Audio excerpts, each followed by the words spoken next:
So now that we've finished talking about tangent vectors, the next natural thing to talk about are, something like an inner product that's like on this vector space. Okay, so this leads to this idea of a Riemannian metric.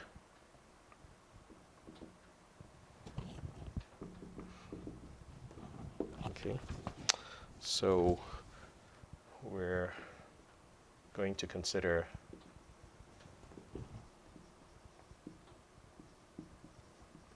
an inner product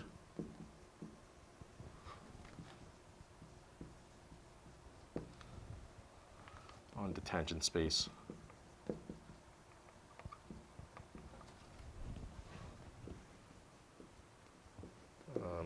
let's say Tx of m. Okay, and this is coordinatized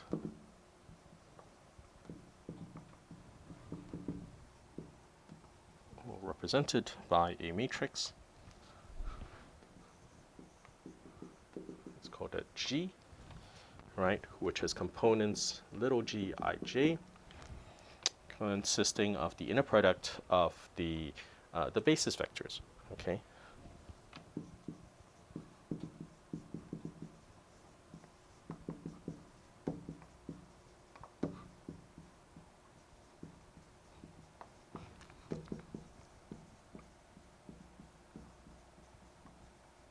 So if you recall, it's like, when we talked about tangent vectors previously and tangent spaces previously, we said that if you have a coordinate chart that's like in the manifold, right, they're associated, the coordinate lines that's like this coordinate chart induces tangent vectors, right, which span the entire manifold. So you can think of those tangent vectors to coordinate lines as a set of basis vectors, right, and we denoted them by the E sub I, right? So we have Gij, it's like at a particular point, right, x, right, it's going to be the inner product of Ei with Ej, right? And so this is a positive. And I guess it's like you can think of that set of basis vectors as again being dependent on the base point as well. All right. So maybe let's just sort of say x. And in principle, the inner product itself also could depend on x, right? All right, so, all right, but that's kind of cumbersome, and so we're just going to denote it by Ei, Ej. It's like, and then just sort of, omit, it's like this point dependence, it's like of the thing, it's like whenever there is no room for sort of ambiguity, all right? So it's sort of fairly understood that if you're computing, it's like the components, it's like of this metric, right, at a particular point, it's like that all those quantities, it's like which you have on the right-hand side will implicitly depend on that point. Okay, so anyway, so this is a positive definite matrix.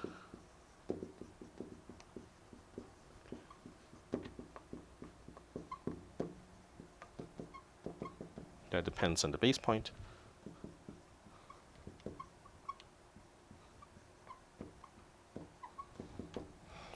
And it is called the metric tensor.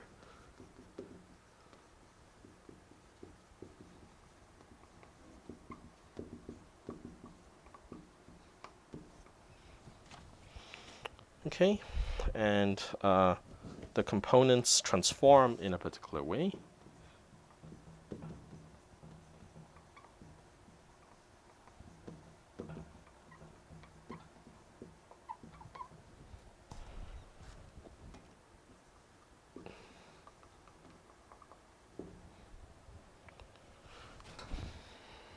Okay, so if you have G KL, right, this is going to be J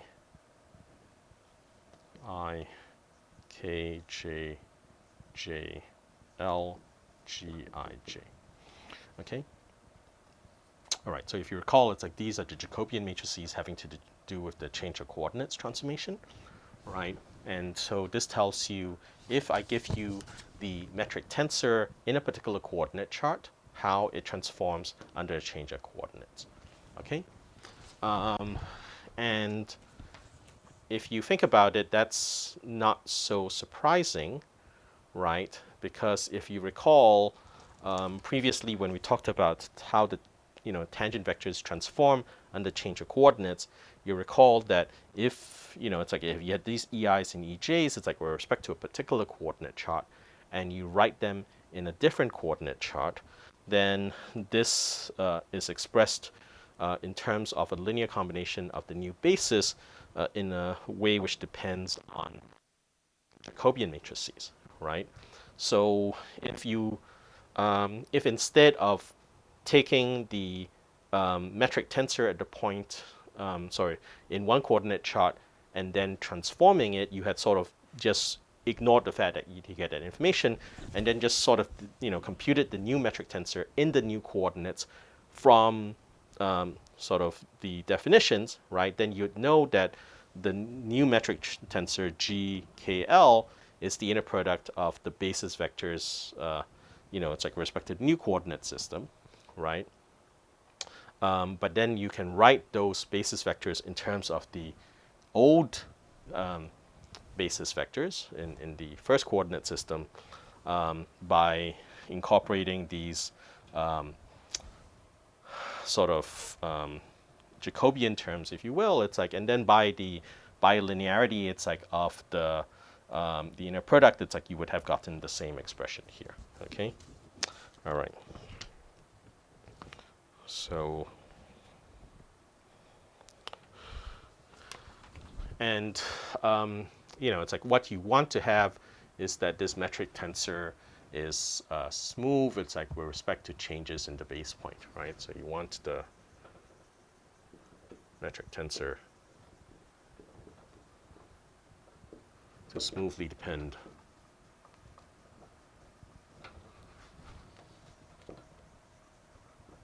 on X. It's like, and again, it's like, you can talk about the notion of smoothness. It's like by coordinatizing everything. It's like, so you choose a coordinate chart, you give this, it's like matrix representation of it, and you know that as you move, it's like along this point X in that coordinate, you will get, different, the entries, it's like depend on X. It's like, and you can ask whether or not that's smooth. It's like in that coordinate chart.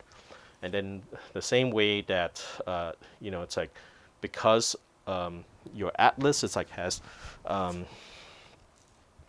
because of the fact that the change of coordinates map, it's like for an atlas with a given regularity is it's like smooth or more, it's like, or maybe only just CK, right? The notion of smoothness up to that order of smoothness, it's like of the atlas, stays invariant under changes of coordinates, basically. Okay, so if in particular if you have a smooth manifold, which is to say that you have a C infinity, it's like atlas, then as long as these coordinate functions in a particular coordinate chart is smooth, then it's going to be smooth in all the coordinate charts, right? So this is a well-defined notion, which is independent of the choice of coordinates, right? So this is something which I've said before, but I'll say again, right? That oftentimes it's like when working in differential geometry, it's like on manifolds, right? A lot of the things which we define are, it's like operationally defined in terms of a particular choice of a coordinate chart, right? But you want to make sure that the object which you define at the end of the day is independent of the choice of coordinates, right? And that's something it's like which you should always keep at the back of your mind, right? Okay, so anyway, so when you have this metric tensor and it smoothly depends, it's like on X, then we can say that a manifold endowed with such an object is a Riemannian manifold. So a manifold endowed with such a metric tensor is a Riemannian manifold.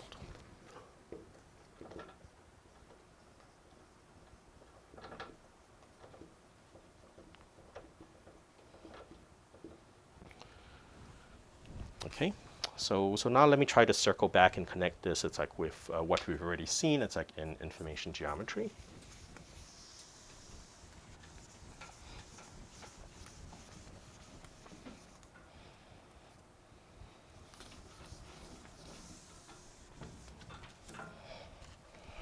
Okay, so for the manifold of probability distributions,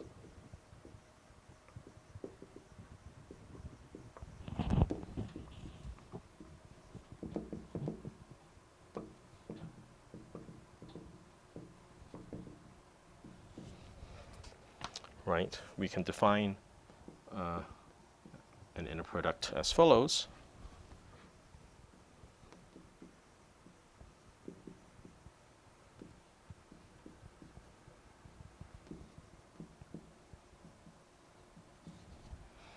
Right, so EI, EJ is the expectation of the partial derivative of the log probability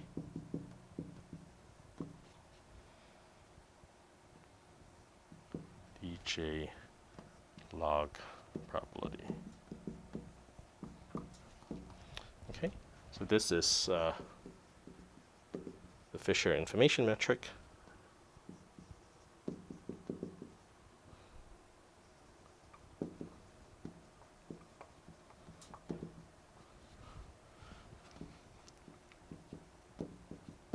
Which is invariant.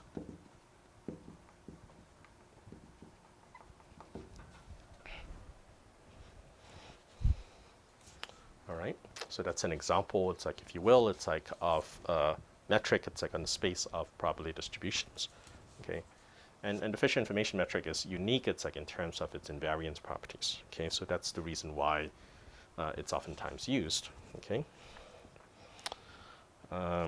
so if you, now I'm given two vectors. So far I've talked about a sort of the entries. It's like of a metric tensor. It's like which have to do with just taking the inner product. That's like between two basis elements. All right. So more generally, if you want to take the inner product between two vectors, right, what you do is you use the fact that you know, it's like you have a basis. It's like so you can write any vector as a linear combination. It's like of the basis vectors, right? So to compute the inner product of two vectors, right, use the fact that you have a basis. So I can write any vector A, for example, as a linear combination of the basis vectors, and I can write any vector B as a linear combination of the basis vectors. Yeah? All right. So with that, I can talk about the inner product between A and B. Okay, so I will just expand in place. A is AI, EI, and again, it's like there's this implicit summation over the repeated index, then BJ, EJ. Right, then we use the fact that you have linearity. It's like bilinearity, so linearity in each of the components. So, so I can take the AIs out first.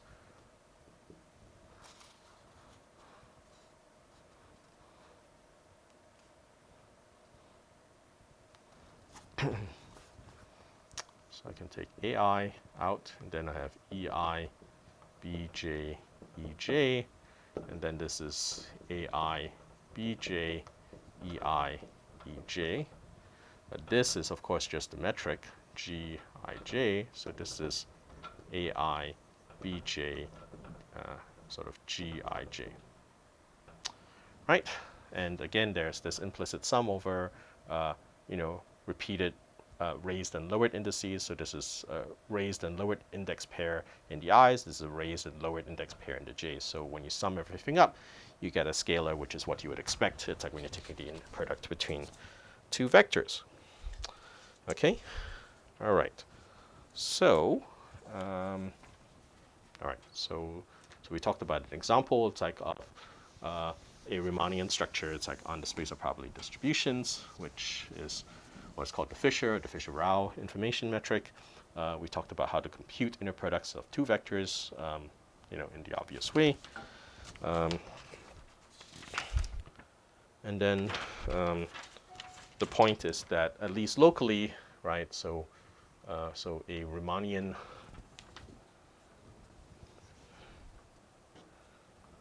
Okay, so we say that a Riemannian manifold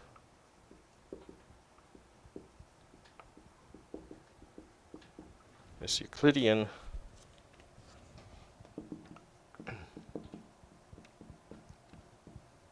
when there exists a global coordinate chart. It's like with the following property.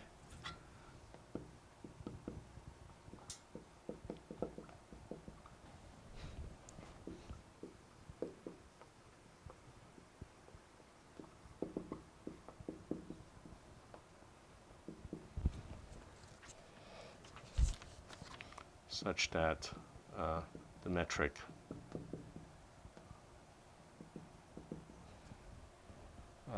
is just Gij at some point x is equal to delta ij. Okay. So more or less, it's like that. You know, that sort of Riemannian metric tensor is just the identity matrix, right? So the point is that a Riemannian Riemannian manifold, which is curved from the point of view of this metric tensor, doesn't have a coordinate system which satisfies this. So a Riemannian manifold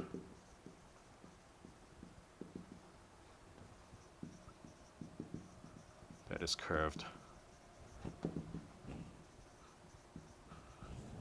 from the metric perspective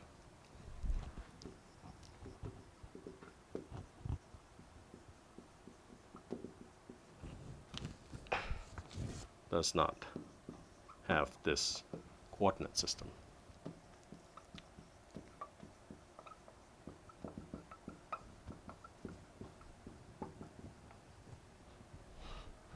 Satisfying this property. Okay. All right. So in order to characterize, it's like the space of Riemannian manifolds, or in order to determine whether or not Riemannian manifold, it's like is Euclidean, right? We want to introduce some notion of curvature, right? And then the Euclidean case would correspond to where this sort of curvature vanishes, right? So we'll see that manifold is flat.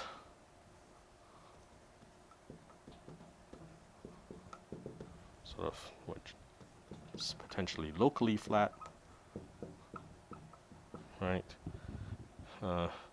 If and only if the Riemannian Christoffel curvature vanishes.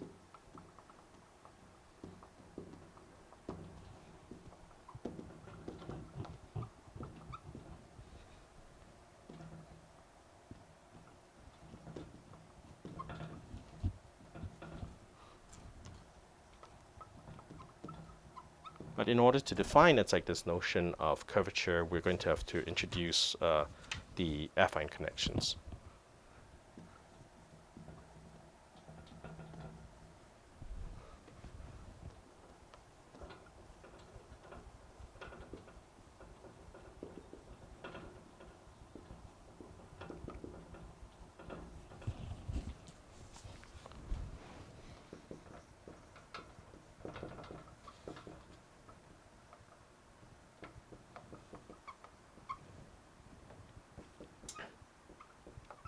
Okay, and the reason basically is because you know, in order to make sense of curvature, you're going to have to do one of two different things. It's like you're going to have to sort of think about parallel transporting tangent vectors. It's like around loops, which are infinitesimally small, right? Or you're going to have to, again, it's like compare tangent vectors at two different points. And as we sort of alluded to, you know, it's like previously, there's no canonical way of doing this. It's like on a curved space, you have to introduce some additional structure which allows you to identify tangent spaces at different points in order to make sense of those type of things. And that's exactly where this object, which are these affine connections, it's like enter into the discussion. So let me just stop here for now.